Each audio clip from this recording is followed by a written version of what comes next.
Close to 2 million marched through Paris in defiance of terror. After 3 days of attacks and 17 deaths, the people say no more in the largest demonstration in French history. Presidents and prime ministers from more than 40 countries lead the way. Many more carry pens, flags and banners in a new liberation of France. In the UK, London's landmarks fly the French tricolour as the world unites against terrorism.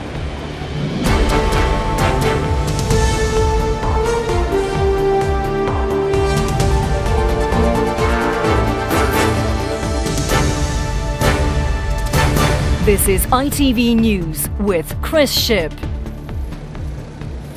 Good evening from Paris, where streets consumed by terror since Wednesday were today reclaimed.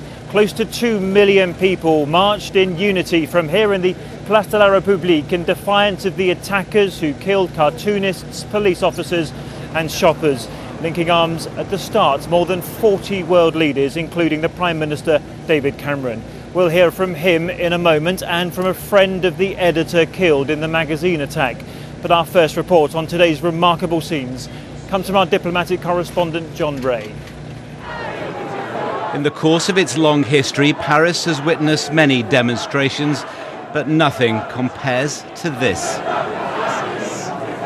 In their countless thousands, they crammed every avenue and every boulevard leading to the square that is the symbolic heart of modern France, to offer the last word at the end of a week of gunfire and bloodshed to the people. The march was led by those for whom the loss has been personal, almost unbearable. The family of journalists on a satirical magazine and shoppers at a Jewish supermarket. Innocent victims all. There is not a country in the world that does not stand with us, said the French government, and so it seemed today. David Cameron, who wrestles with the same terrorist threats. And where else has the Israeli Prime Minister and the Palestinian President walked stride for stride together? But today was for ordinary Frenchmen and women to show the enduring strength of old slogans. La liberté, the liberty. Freedom. Freedom.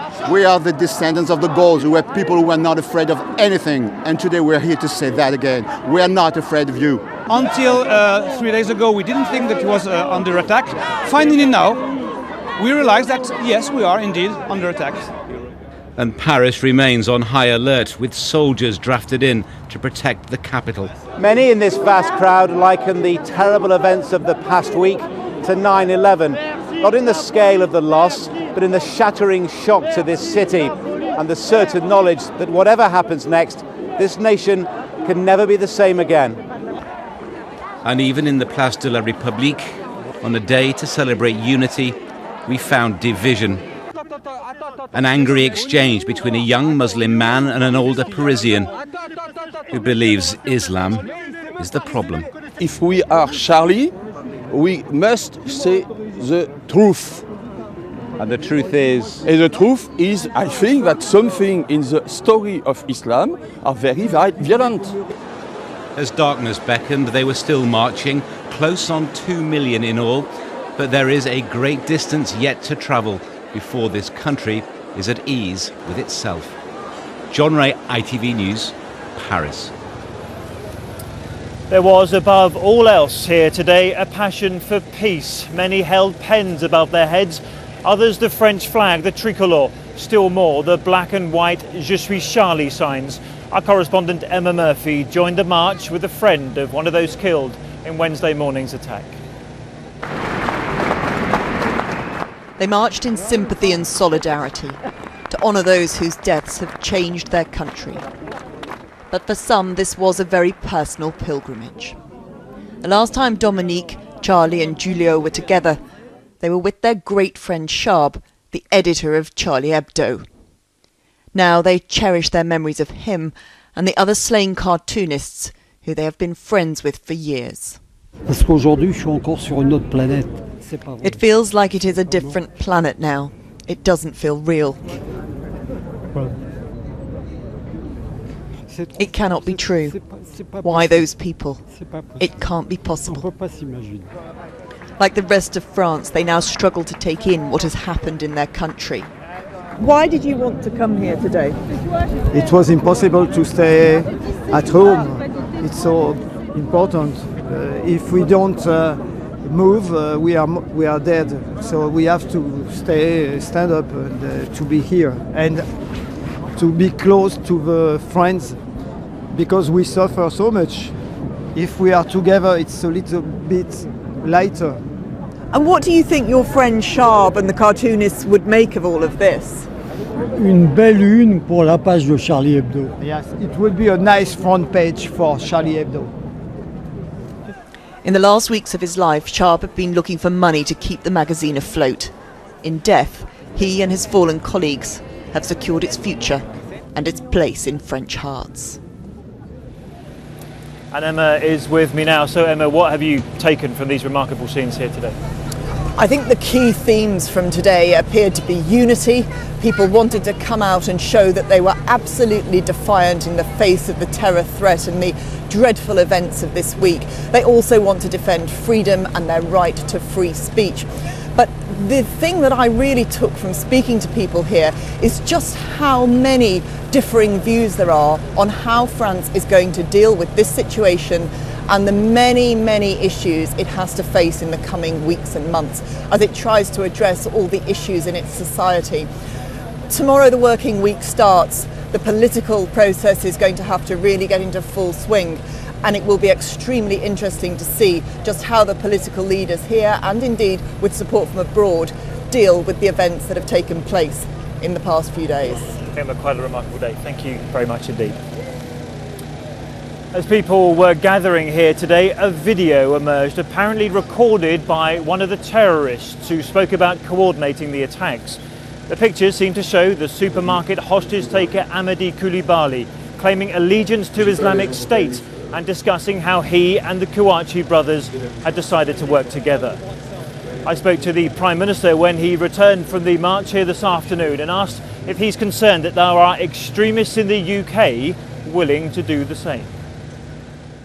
It is the greatest concern that I have as Prime Minister. It's the number one responsibility of any government is to try to keep our people safe. And we do face a very similar threat in Britain to the threat in France. Does that mean you're going to put up the threat level? The threat level in Britain is set independently by the Joint Terrorism Assessment Centre. They've set it at severe, which is the second highest level it can be. And a severe level means that they believe an attack in Britain is highly likely. But that was the level that France had on Wednesday morning. Well, that's right. You know, look, our security and intelligence services have done a brilliant job at finding out, intercepting and preventing plots, including several in recent months, attempts to try and kill police officers, for instance.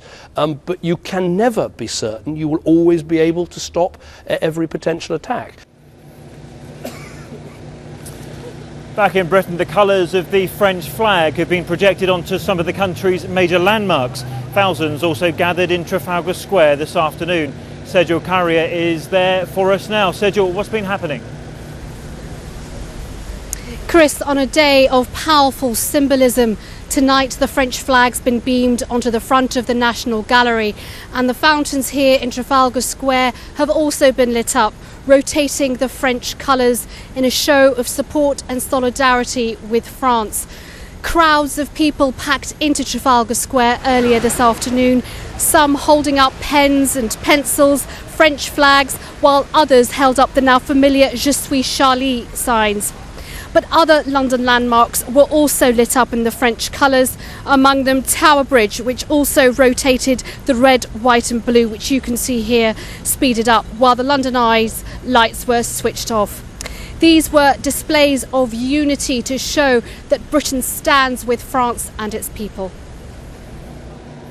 Sejal in London, thank you very much. And that is all for now. On the day, close to 2 million people marched through Paris in solidarity. In the end, the French government gave up counting exactly how many had come to this square.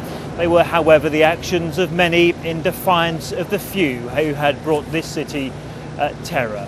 That's all for now. We're back with the ITV News at 10. Good night.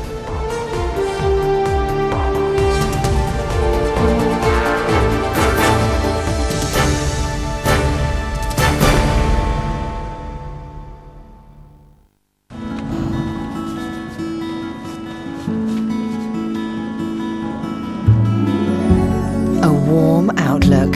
Worcester Bosch sponsors ITV National Weather.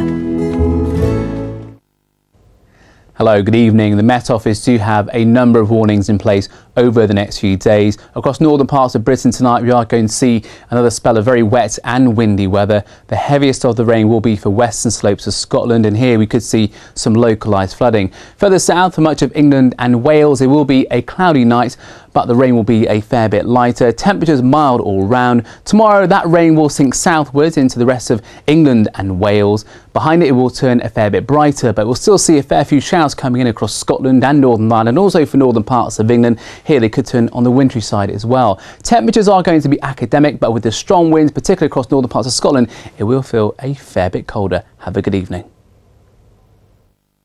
A warm outlook. Worcester Bosch sponsors ITV National Weather.